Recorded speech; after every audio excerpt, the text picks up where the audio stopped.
What people don't know is whether we're being distracted by every manner of thing. It looks like the ghost of Epstein in this case. What they did was squeeze in this new monetary system, a new monetary system, a stablecoin system, a tokenized system. What are they doing?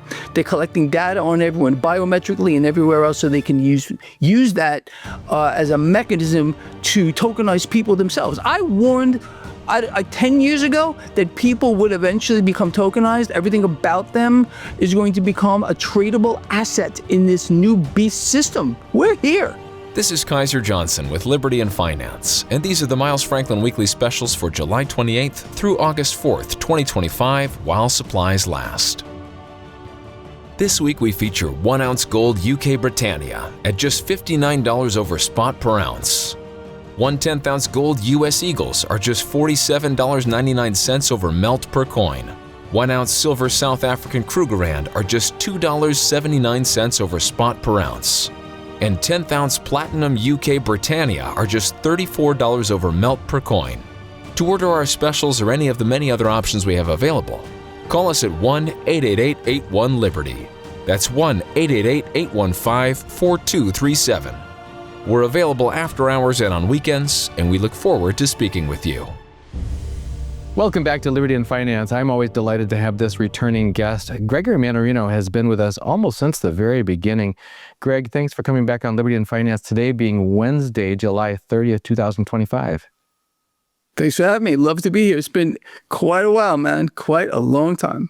We were just talking about that before we got started, how we met in person at the Liberty Mastermind Symposium in Las Vegas, how you've been on our channel, well, basically over a decade, well over a decade, and keeping us on top of what's going on, not only from a debt market, equities market, interactions with geopolitical distractions and all of the dynamics that go with that, but also underlying principles that have to do with focusing on what really matters and making sure that we're taking care of our families, our communities, and each other, because we certainly cannot and should not expect this system to be taking care of our business. We need to take care of it for ourselves and for each other.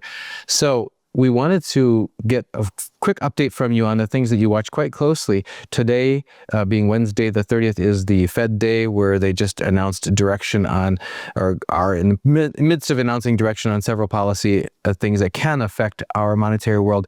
But it's almost to the point, as you pointed out in your morning broadcast, of beyond belief, stuff you can't even make up in terms of the scale, the scope and scale of the distortions and the extreme measures that are having to be taken in order to maintain the illusion of normalcy and stability in a system gone wild that's feeding on itself. Can you bring us up to date on your latest observations at this time of why you say we've crossed over the point, and why the Fed is having to take such extreme measures at this time, as you've been warning us for quite some time? Wow, man, there's so much going. Well, look, we have to look at the root cause. What's going on, and what is the result here? Our economy it's done. We don't make anything anymore. Our factories are dying. Our middle class is dying. Our industrial engine is dying. It's a system here that has been completely, it's a zombie. It's consuming and it's not producing. That's the definition of a zombie company, or in this case, a zombie corporation, formerly known as the United States of America.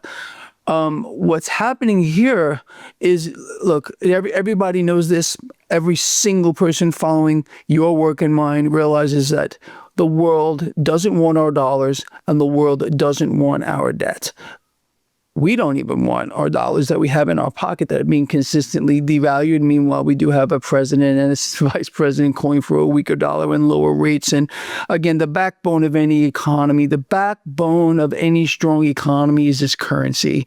And to have a strong economy, you need a strong currency. And to have a strong currency, you need a corresponding rate of interest high enough to support the purchasing power, in a fiat system. We really do need to get out of this, but unfortunately, unfortunately, we're moving very rapidly into this tokenized system, which you and I have warned about. We've spoken about what happened. It's just got signed into law by President Trump. It's an amazing bait and switch. Okay, no central bank digital currency signed by an executive order. Well, let's give them something 20 times worse, a privatized system where corporations can issue their own tokens, stable coins here, which are not currency and they're not money, certainly. But we're going to start to see things like Apple Coin and Walmart token and BlackRock coin, all this stuff coming. Trump has his own USD1 stable coin. This is what they're doing. This is a desperate move, obviously. A system is dying. They're replacing it with that. Now, with regard to what we're seeing here, is unprecedented in history. As a matter of fact, we got further news on this morning here. What's happening here is not only the Federal Reserve monetizing all the debt, essentially buying it all, because again, there's no demand for U.S. debt anymore. The U.S. Treasury is now cannibalizing itself by buying back the debt that it is issuing. It's an incredible thing. And where are they getting the funding from it? I'll give everybody one guess. It's the Federal Reserve. The Federal Reserve is funding the U.S. Treasury buying back its own debt right now. That's the state of affairs currently in the United States. And although the people of the United States, the citizens, we the people, are being kept in the dark and lied to and distracted and deceived at every level imaginable, the world knows what they're witnessing is the fall of an empire. Henceforth, what we haven't had a single comprehensive trade deal. What we are getting is more import taxes on the American people. They're being called tariffs because it sounds good, but all this is an import tax and people don't want to pay it. We got President Trump now threatening Russia to make peace with Ukraine, or else pushed crude oil up 4% yesterday. Not only is President Trump threatening broad-based, very high tariffs, but not only sending defensive weapons, but now offensive weapons to Ukraine. And the crude oil took off like 4%. I wonder who capitalized on that trade yesterday. Whether or not that's true, some people made millions and millions and maybe even billions of dollars on that announcement. It's an incredible thing to see, but the mechanism here in place it's diabolic, and people are being erased. It's the greatest wealth transfer the world has ever seen on a scale that has never been imagined before. The fact of the matter is, by killing the currency, it's allowing the 1% and 2% to capitalize on the Cantillon effect here. Those closest to the money here love to see new money pumped into the system. They get it first. They get to buy assets with it. This is the Cantillon effect. And then as it trickles down to you and I, it loses, all of its purchasing power, and then we get stuck with the crumbs. So what's happening here in the United States is we are being pillaged from within. The enemy is within, and we are losing across the board on a scale that I don't believe we've ever witnessed before in the history of this nation. But unfortunately, most people still are mute. They're not opening their mouths. They're not saying this is not what I voted for, what I wanted. Instead, they're sitting back and sucking their thumbs off, which is what, of course, our politicians are counting on. A dumbed-down public who takes no action, just do what you're told and shut up. And that's basically where we're at right now, unfortunately. But this scheme right now that's happening between the Federal Reserve and the U.S. Treasury is beyond anything I would ever have believed I would see in my lifetime. And it just pushes home the point that it's really over here. What's happening is there are no buyers for U.S. debt, so instead they're manufacturing it. And now it's, with the Treasury involved here, cannibalizing itself, but using the Federal Reserve funding to do it. I mean, who would have ever imagined? But that's exactly what's going on. Yeah, you've warned us for years that this is the part of the end game of a debt expansion is eventually there's no appetite. Eventually you reach a saturation point. So I want to get right back to that. I wanted to also chime in on your discussion about the public taking no action. My observation is that ordinary moms and pops can feel rather overwhelmed in the current environment when the complexities get so great. There was I think, a effective pushback by both the people and the number of institutions against the 10-year moratorium on AI expansion that was in the so-called Big Beautiful Bill that said for 10 years, the states could not make any restrictions, could not place any constraints on AI. It was just like 10 years, get out of our way, and Skynet will be in place, and after that, you can't do anything about it, kind of a moment. But there was an uproar after the House version of the bill. The Senate voted down and kicked that line item out of the bill 99-1. So I believe that sometimes when you make enough of a fuss against something, it can make a difference in the current environment. But then you're right. Then right behind it comes something that when people say, "Oh, now we're with what was the tokenized what and stable what," because it's going to be the things are coming at us so fast, and the complexity behind them so few people grasp that it feels almost impossible to keep up with that. Even Representative. Often sharply critical of the administration trying to deviate from the promises that they made during the campaign to the American people, said, "Oh, I'm sorry, I didn't even realize that was in the bill, that 10-year moratorium on states having any rights about AI, and I didn't get a chance to read that before we voted on it." So anyway, this is an example. It's emblematic of the hyper complexity that makes it. Can be numbing, can be paralyzing to an ordinary person trying to function. It was designed that way. They don't want people to think. They want people overwhelmed. They don't want people to understand what's happening. And then what they do is they put duct tape over your mouth via an executive order. And that's what they will just do. And then they bait you and they switch it on you. They have a workaround.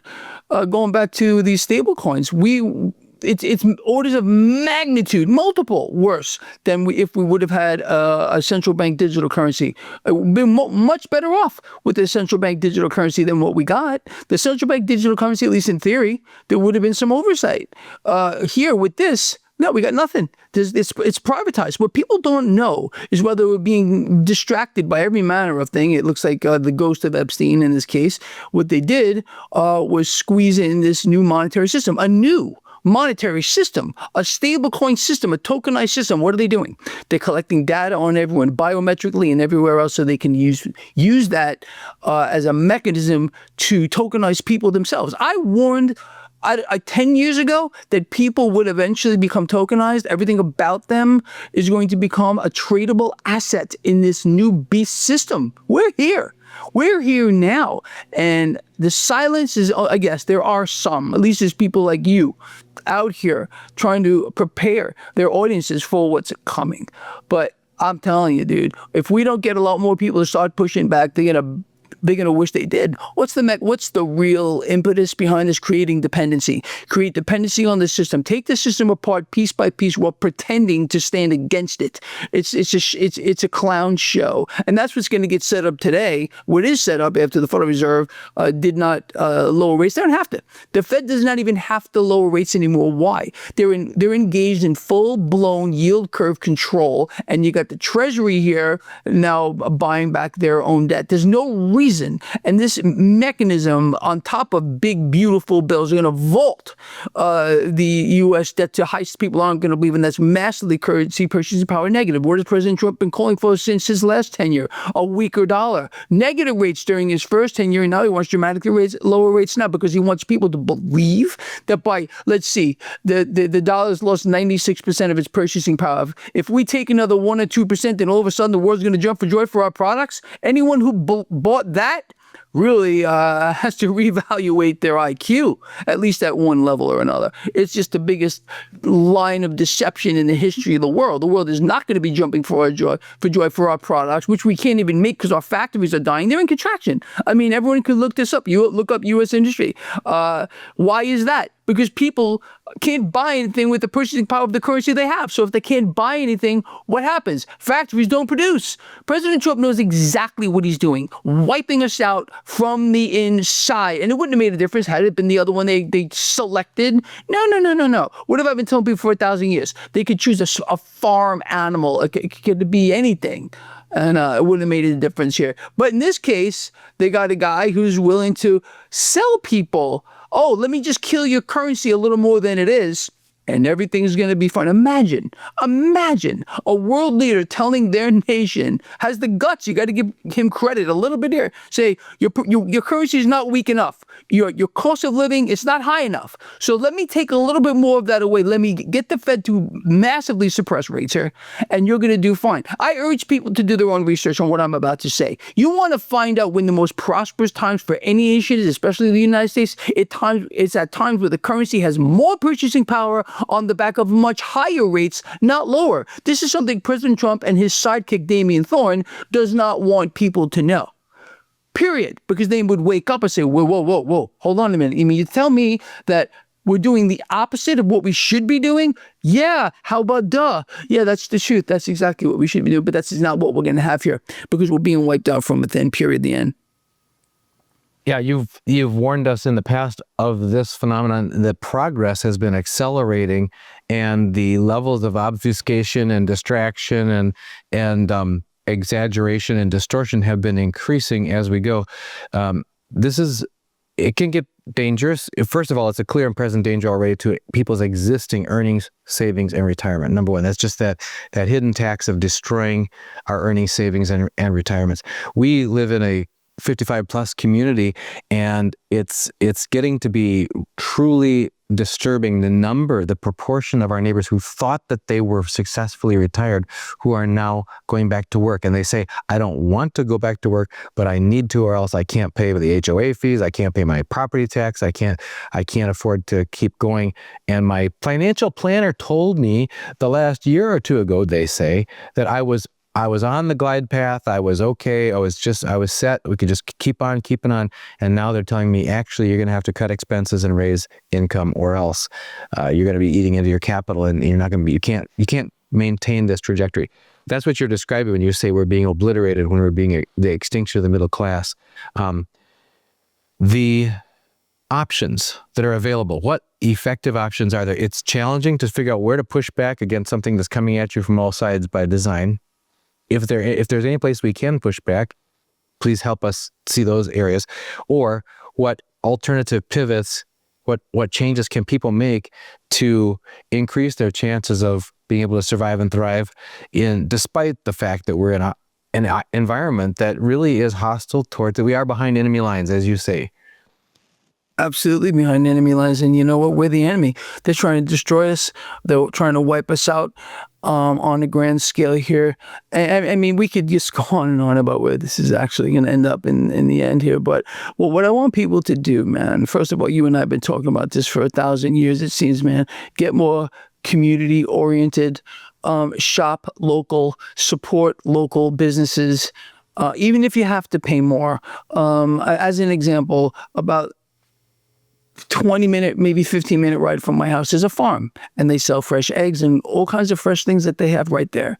So I am willing to go drive there and pay more for things because I'm supporting a local business, something that's sustainable as long as we all keep doing that. And I was surprised to see that there's a lot of people there, and more people are showing up. And I talked to the guy who runs the place. He's like, yeah, our business is actually picking up. I'm like, I'm so happy to hear that. That means that people aren't as stupid as they think we are. But this is what we need to do. And then, of course, we need to push back. Open your mouth. Speak out. Go on social media. Start raising awareness as to what's happening. Pay attention to what's going on. And then, of course, look, man, people are in a bad spot. They have to find ways to protect themselves financially. That means getting out of the dollar. That means, of course, finding ways to survive what's coming here without being in debt. Maybe try to develop a supplement income source, multiple income sources if possible here. I mean, there are a lot of things that people can do. I think the number one thing people need to do is reconnect with the source, period, the freaking end. And I think, things will work out for them in the right way. But again, building community, building relationships, and that's what they don't want us to do, quite obviously. They don't want us even looking at each other's faces anymore. So we need to band together, realize that we're not each other's enemies. And I mean, they've conquered us. We are a conquered society. You still have the blues versus the red, and they're at each other's throats here. But I think more people are starting to realize that they were lied to on a grand scale. And I hope more people are starting to speak out against this, what has happened, what is going on right now to them. They're not getting what they asked for, what they voted for, or anything else. It's unfortunate. And they thought things would change. And I feel bad for these people. They've been conned on a massive scale. And now it's time for them to say no. No, I am a human being. I have worth. I have value.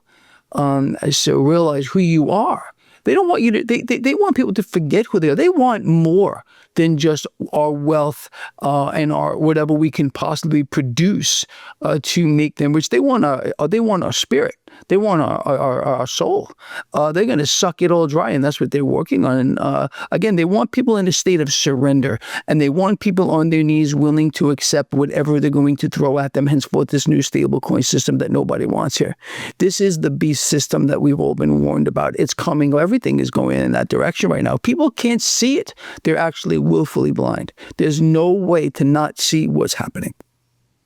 I'll put a link to a article that was on Substack in the description of this video, folks. You got to check it out because, Greg, one of the things that you just mentioned was this issuance of a plethora. It'll be unlimited in number of types of stablecoin.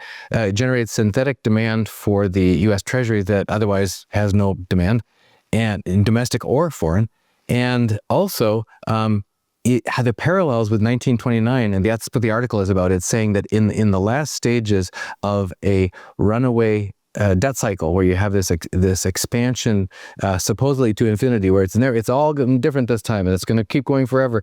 That there's a proliferation of exotic and basically infinitely elastic supply of investment things that people start chasing, and all of a sudden they find out that it's all hope streams and mirrors and smoke, and it all comes crashing down because it's the last gasp of a system where, rather than owning real things that are actually going to preserve and maintain value, there's this proliferation of an almost infinite number of fake things that are made up, financial instruments that are made up by the elite class, and that carry no intrinsic value and that kind of thing. Any comments from you on the stage that we're at in this credit cycle, this boom to infinity that you've been describing for us for quite some time? Or we're definitely in the late stage, and it's accelerating. Henceforth, while you're seeing all these quote-unquote synthetic products being built here, the demand created out of nothing, new monetary systems snuck in the dark, while people are all deceived and distracted. I mean, this is it. We're really at that point. So, I mean, you and I and a lot of other people have been trying to tell people for the longest time to be ready. And unfortunately, yes, fortunately we've gotten through to some, but how many people have blown it off and think that this is all just, we're out here, we have some other kind of motive other than really trying to let people understand. Look, some people are given a gift to see a little further down the road than maybe the next guy is. And it's the responsibility of those kind of people to at least try to warn what you see, and then let people make up their own minds. Present the information like we're doing here. Present the facts like we're doing here. Have people research it themselves and come up with their own conclusions. So my sole purpose is to not change anybody's mind. It's to present information that's actionable. That's all I want to do. I want to break things down to their root causes, the basic elements, to make it easy to understand. Because this whole system is just cause and effect. It's really why it's easy for me. Look, I'm certainly not the smartest guy in the room, but I can tell you people that it's easy for me to understand basic cause and effect mechanisms. And that's exactly what we have. And what we're witnessing, I mean, if we had a healthy economy, okay, like we're being told we do, would it be necessary, for example, for the U.S. Treasury to be buying back its own debt? Why is the U.S. Treasury buying back its own debt? Because there's no buyers. And there's something that we've spoken about forever, that the Fed is going to put themselves in a place to be the lender and buyer of last resort. Now they have the Treasury getting funding from the Federal Reserve. This is exactly what we've been saying would happen. I mean, oh, this is never going to happen. We're never going to see this. It's all here. And the mechanism here is to maintain the illusion of the market. People see their 401ks going up. They don't care about anything else until it disappears. And then it's the same story. People look back and say, well, no one told us. Why didn't anyone tell us? They look at their financial advisors like you just brought up. Oh, I'm on the right pathway. I'm doing fine. And they find out, what's not true. All of it is a lie. It's been a synthetic, manufactured lie. And the tales keep getting told. The fact of the matter is, people are more apt to believe a lie than the truth. And the other thing with people, it's kind of an interesting concept, is people will ask a question with a preconceived truth. And even if you tell them the truth, you show it provable, we will tend to deny it because it doesn't jive with their preconceived truth. So, and this is where it's the lie. It's the Babylonian lie that goes back as far as you want to go. And unfortunately, they got people where they want them right now. It's